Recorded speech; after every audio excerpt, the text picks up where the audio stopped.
Shabbat Shalom and welcome to Israel Update. We are almost at the end of the year and I'm joined by Doobie from Israel, from Jerusalem. Doobs, Shalom. Thank you so much for being with me. Shalom, shalom. Shabbat shalom, everyone. Now, obviously, we're coming to the end of the year. You don't want to miss next week. Doobie's done a beautiful thing for Hanukkah. It's going to be awesome. You're going to see a set of, it's going to be beautiful moments, and you don't want to miss that. But today, you know, something Doobie and I were talking about is that for everybody that's watching, everybody who cares about Israel, so often we see these headlines and we don't necessarily know what they mean and why it's important. So we're going to talk about what's going on in Yemen in a second, but there's been a lot of discussion and you'll see, obviously the mainstream media is full of nonsense. So there's a whole bunch of people fighting now, you know, saying, well, Israel shouldn't be where they're at because of what's happened in Syria. But Doobs, can you tell us why it's important? Why is it important for the IDF to be where they are on Mount Hermon? Why is it important for the IDF to be taking the stand they're taking at this tumultuous time when it comes to what's gone on in Syria? Well, the truth of the matter is that this is just a miracle. I mean, literally a miracle. You know, Israel, ever since 1974, the ceasefire agreement, the disengagement agreements with the Syrians, we were on, I would say, on an inferior position in terms of intelligence in the Middle East, because Mount Hermon is divided between Israel, Lebanon, and Syria. The Israeli peak is 2,281 meters, while the Syrian peak is over 600 meters, almost 2,000 feet higher than the Israeli one. So it is really crazy to know that the enemies of Israel had eyes into Israel, Yes. from the higher position. And Israel was always eyeing this spot, this place. Yeah. But obviously with the ceasefire agreements, we gave it to the Syrians to control. Yes. And now, because of the situation in Syria, when the rebels were able swiftly, within 11 days, to sweep, I mean, really to swipe out the entire Syrian army from multiple military positions and outposts, Israel took advantage of the situation. And immediately we headed with our troops to the higher point to take it over, so Israel would have control over Syria and the region, as opposed to them having control over us. Because we know that the origins of these rebels is ISIS and Al-Qaeda. And we're saying, can a leopard change his spots? It's very hard for us to realize and understand that now Syria is in the hands of these people that historically, for the last 10 years, they had direct ties with ISIS, with Al-Qaeda, with very, very radical Islamists. And Israel wanted to make sure that the buffer zone between Israel and Syria, plus controlling positions and outposts, are not going to go into the hands of this unexpectable and non-confirmable and very, very, I would say, untrusted people.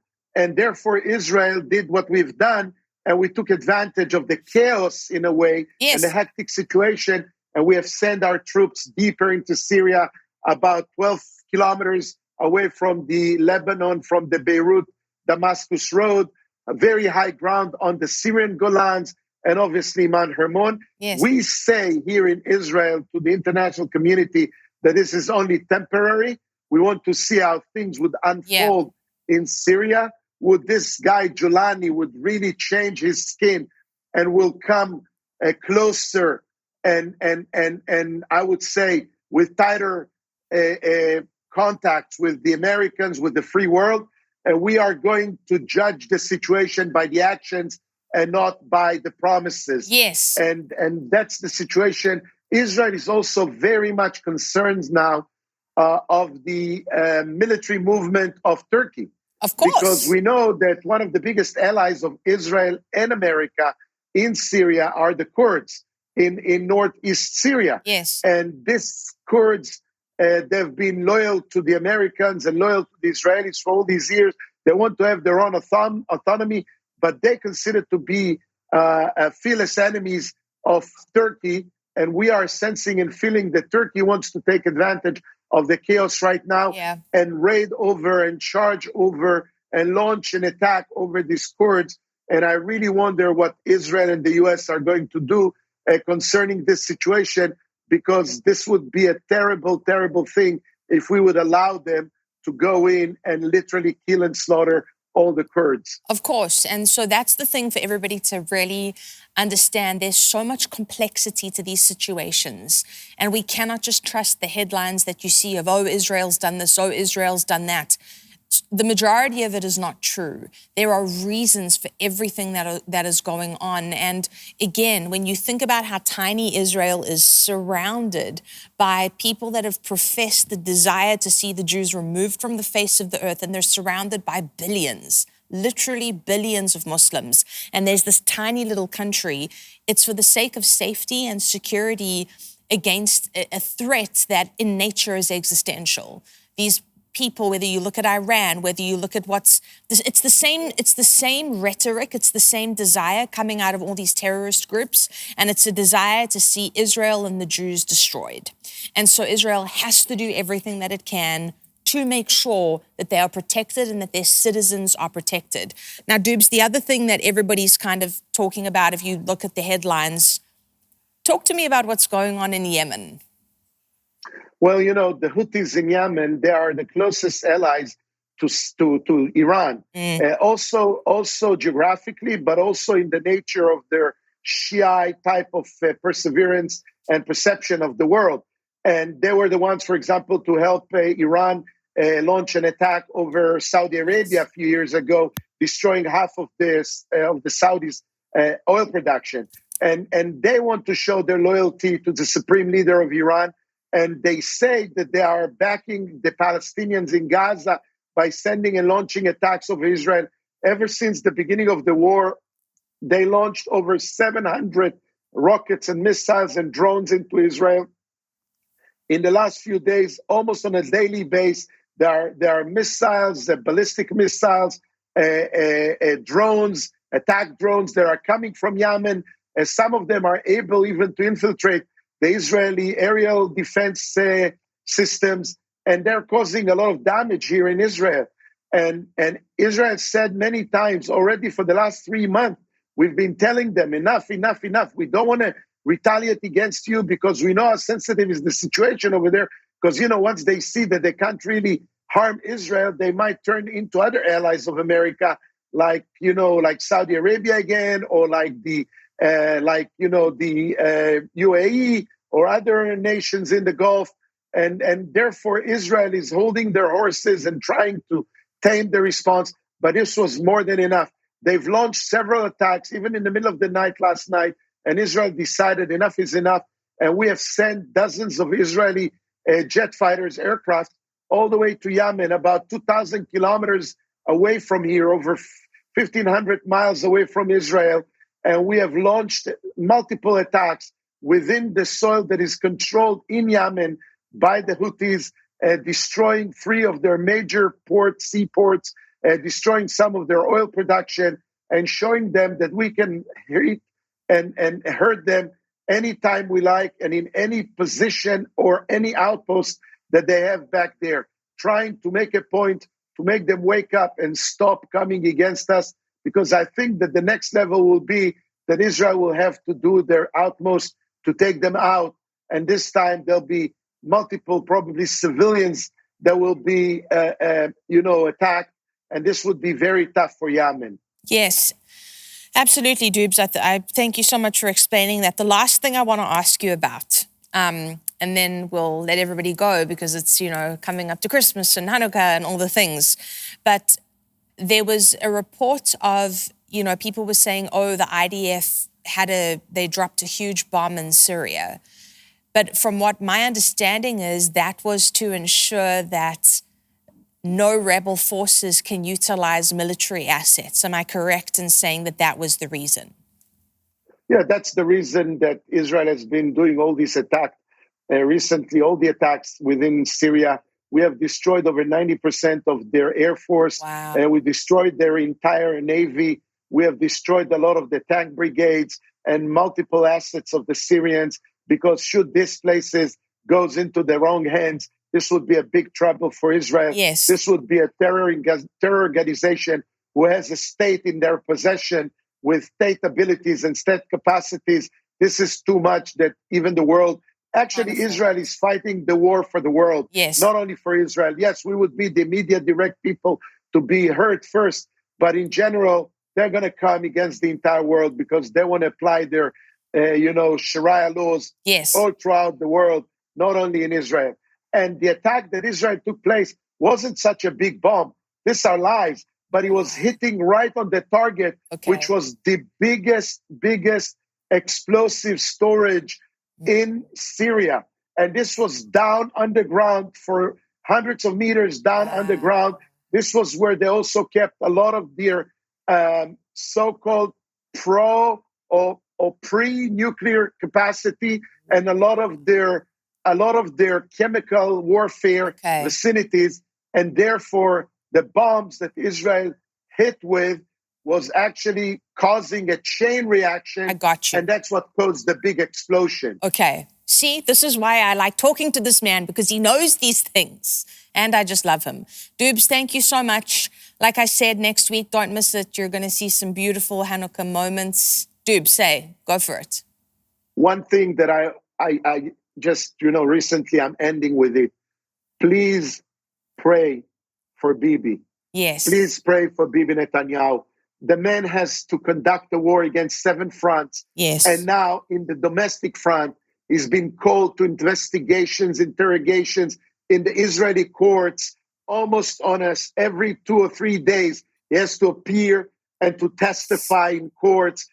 It cannot happen in France. It cannot happen in America. A leader, a head of state cannot be taken to trial while he's on his seat. Yes. And in Israel, it's happening, and he has to divide his attention between that to his own lives and to his own future on a personal level and on a national level and on an international level, a global level. No one almost can do something like this. Yes, Bibi is very smart and wise, has huge IQ, and he has the ability to hang on to his innocence, really, and that's what encourages him. But they're coming against him for all directions, not even caring that this court system is harming Israel in the midst of a war. All they have in front of their eyes is like a red cloth for the bull, just not Bibi, not Bibi, not even caring that they can take Israel down under with all these situations. Please pray for this man. Yes, and exactly what Doobie said. I'm encouraging you, I'm asking you, pray for Bibi Netanyahu. The attacks this man is going through are absolutely unbelievable, and I can't think of many people who'd be able to withstand them. And it does make me think of Daniel when he was thrown into the lion's den. It makes me feel like, everybody was standing there and it seemed like certain death, but God closed the mouths of the lions because Daniel was his anointed. And so that's what we're trusting God for, is a miracle for Bibi, that the mouths of these lions would be shut the same way they were shut for Daniel, and that everybody would stand and say, look, the same way that the king stood up and said, look at the God of Daniel, people will stand and say, look at the God of Bibi. That's what we're trusting for. And so I'm encouraging you as you go, pray, don't stop. I know we're going into a time of celebration, but remember this, the enemy doesn't sleep. And so we keep in the book standing. In the book of Ruth, yes, it starts by saying, and at these times, the judges controlled Israel, and there was a mess and there was a chaos in Israel. Yes. That's what happens. If you let judges rule, God is not going to look.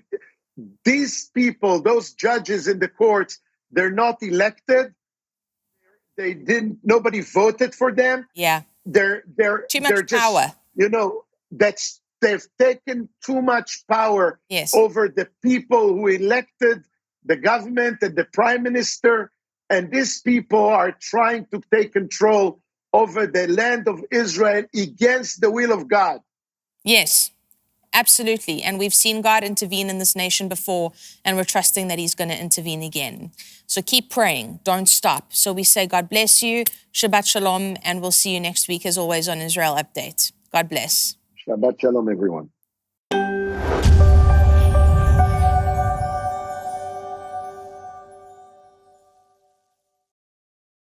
Hello, friends. I'm Clement Petrushka, and I am honored to invite you to something truly extraordinary, the Kim Clement Prophecy Vault. Now you can gain unprecedented access to my father's entire digitized video archive. Every prophetic moment, every powerful teaching, every anointed worship session is now available to you in the Prophecy Vault. We've also enhanced the prophecy database, meticulously updating it with new video content and profound insights. Plus, I'm excited to share that my dad's special School of the Prophets teachings are included, offering you deep, transformative lessons on hearing God's voice and understanding his revelations.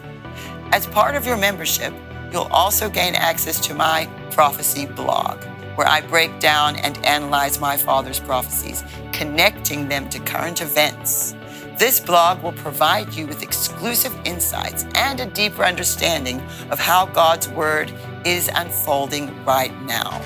And we're offering something truly special: exclusive analysis sessions available only to members of the Prophecy Vault. These sessions will go beyond the surface, providing in-depth exploration of specific prophecies and their implications for today and the future. Your partnership is crucial. Not only will you gain access to these incredible resources, but you'll also help us continue the vital work of preserving, digitizing, and adding new Kim Clement material to the archives. So, I'm inviting you to step into the Kim Clement Prophecy Vault. Let's embark on this journey of revelation together, and I can't wait to see you inside.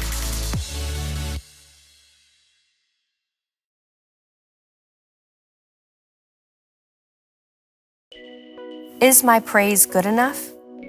Praise, Psalm 8, stills the avenger. But we shouldn't be concerned with what anybody else is doing. We don't know what people are going through. We don't know. Our only real responsibility is to God, and it's ourselves. We're the ones who are responsible for our response and our activation. And activating and bringing a sacrifice of praise is going to look different for everybody. Praise is not just limited on what is traditional in a church setting. Praise is an expression of who God is to you. Watch now at real-faith.tv. Because of your overwhelming support, our $14.88 MyPillow has been one of the biggest sales in MyPillow history. I couldn't think of a better way to say thank you than to extend our wholesale pricing through Christmas. Get a classic standard MyPillow for only $14.88. Upgrade to a queen size, just $18.88. King size, only $1 more. Get my body pillows for only $29.88. And ready? Multi-use MyPillows, only $9.88. It's perfect time to stock up for Christmas gifts for everyone on your list. Go to MyPillow.com or call the number on your screen. Use your promo code to take advantage of our wholesale pricing. Including my classic standard MyPillow is only $14.88. But that's not all. I'm so confident you're going to love our classic MyPillows that I'm going to extend my 60-day money-back guarantee until March 1st, 2025. Plus, orders over $75 ship absolutely free. We here at the House of Destiny are partnering with you to let our viewers, of course, know about your company. It's Beverly Hills Precious Metal. Andrew, explain how that works. So I'll walk you through it right now. So if you go to bh-pm.com, right there on the homepage, you'll see a form that you could fill out. And that form is very important in letting us know how we can help you. So you just put in your first name, last name, email address, phone number. There's a section that says, how did you hear about us? And in there, put Kim Clement. And then there's a portion where you could write a couple of notes down on the bottom. Usually within about 24 to 48 hours, we'll contact you by phone call, and then we'll go over everything with you. This isn't a high pressure deal. We always recommend that if you feel uncomfortable, take a step back, pray about it. You will gain the answers that you need by doing that, and come back to us when you're comfortable.